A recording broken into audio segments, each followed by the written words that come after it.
Bonjour, mon nom est Simon Coulombe, je suis professeur agrégé à l'Université Laval et il me fait plaisir d'être à Perspective pour vous parler des résultats d'une grande enquête auprès des travailleurs et travailleuses de PME au Canada.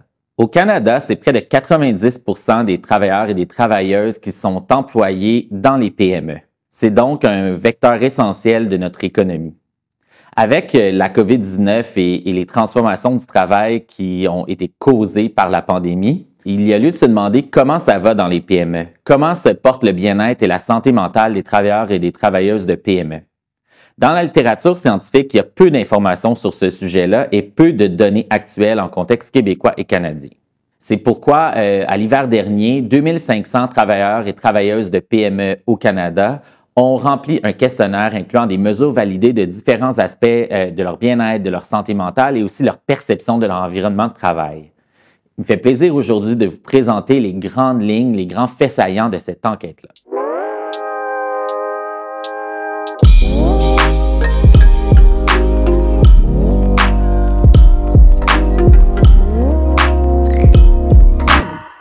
D'abord, force est de constater que la situation en termes de santé mentale et de bien-être ne va pas beaucoup mieux cette année versus en 2022.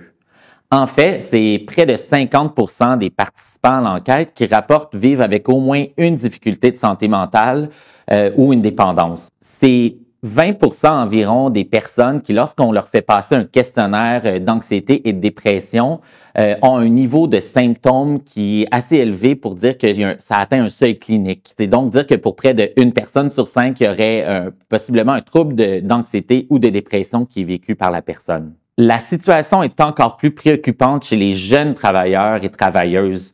Pour les jeunes, c'est vraiment une personne sur 4 qui atteint un niveau de symptômes qui est au-delà du seuil clinique en termes de dépression ou d'anxiété. On a aussi posé des questions sur l'insomnie avec une mesure validée de l'insomnie. On se rend compte que là aussi, c'est à peu près 20% des gens qui rapportent vivre de l'insomnie. Et encore là, les statistiques sont plus préoccupantes pour les plus jeunes travailleurs et travailleuses.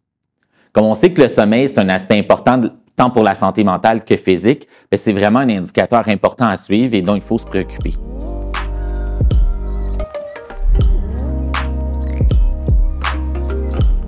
On sait de par les travaux de recherche antérieurs que la santé mentale des travailleurs, des travailleuses de PME, elle ne dépend pas seulement d'elles-mêmes, des personnes, mais elle dépend aussi de l'environnement de travail.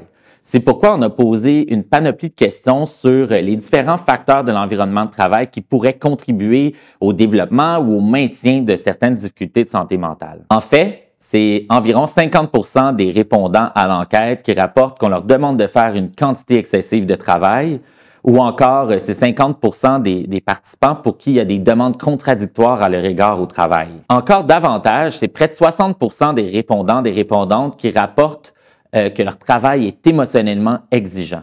La charge de travail, que ce soit la quantité de travail, les demandes contradictoires, le travail émotionnellement exigeant, ça a été démontré dans plusieurs études comme étant associé à un risque à la santé mentale. C'est donc un facteur sur lequel il faut agir.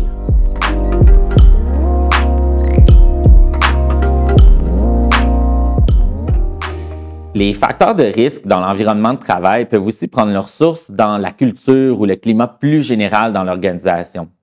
C'est pourquoi on a posé des questions aux participants sur le climat de sécurité psychosociale. Qu'est-ce que c'est ça? En fait, c'est à quel point les dirigeants valorisent la santé psychologique, à quel point est-ce qu'il y a des communications puis des ressources qui sont dédiées à ce sujet-là dans l'organisation. C'est donc dire que pour à peu près le 3/4 des participants, le climat de sécurité psychologique est pas très favorable. Donc, il y a du travail à faire. Les dirigeants pourraient davantage valoriser, que ce soit dans les communications ou par des ressources concrètes, la santé psychologique et la prévention des difficultés de santé mentale.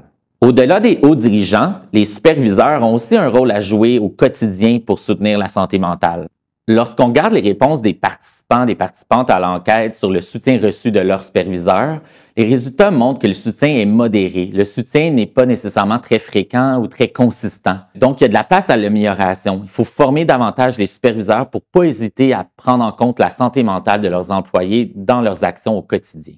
La situation plutôt difficile vécue par plusieurs travailleurs et travailleuses en termes de santé mentale est possiblement pas étrangère aux questions de rétention du personnel. En fait, on a posé des questions sur la satisfaction à l'égard de l'emploi et la possibilité, la probabilité de rester à l'emploi de cet employeur-là dans la prochaine année. Et les résultats sont préoccupants. C'est un peu plus du tiers des travailleurs et des travailleuses à l'enquête qui rapportent ne pas être satisfaits de leur emploi ou qui quitteraient leur emploi dans la prochaine année s'ils le pouvaient.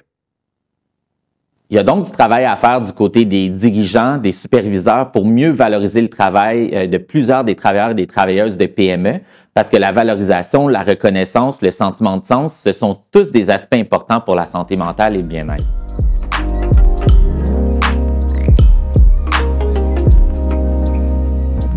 Une question qui nous a préoccupés aussi dans l'enquête de 2023, c'est la question du télétravail et du télétravail hybride particulièrement. D'un côté, les personnes qui sont en télétravail hybride ont une situation relativement positive en termes de sens au travail et de bien-être. Donc, elles se sentent relativement bien. D'un autre côté, les personnes qui sont en télétravail hybride, ce qu'on voit dans les données, c'est qu'elles sont plus susceptibles de rapporter vivre un niveau clinique de dépression ou d'anxiété.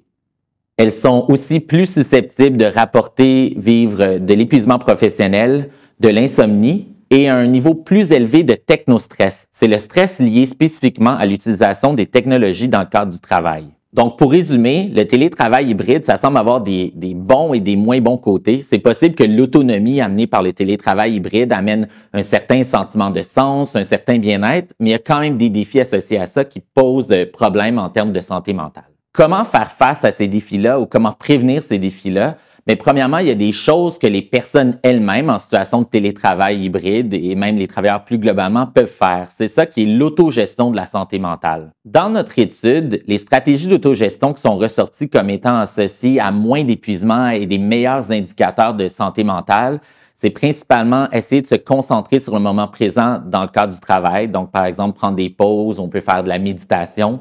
Essayer d'entretenir des bonnes relations avec nos collègues et superviseurs, essayer de se détacher psychologiquement du travail après les heures de travail et essayer de trouver des tâches qui font du sens, qui sont significatives pour nous. Il faut retenir que l'autogestion, c'est important, mais les actions dans l'environnement de travail posées par les superviseurs et les employeurs comptent aussi pour beaucoup en termes de soutien et de prévention en matière de santé mentale. Il y a une diversification des différentes formes d'organisation du travail qui est en train de s'opérer, notamment avec l'arrivée du télétravail hybride.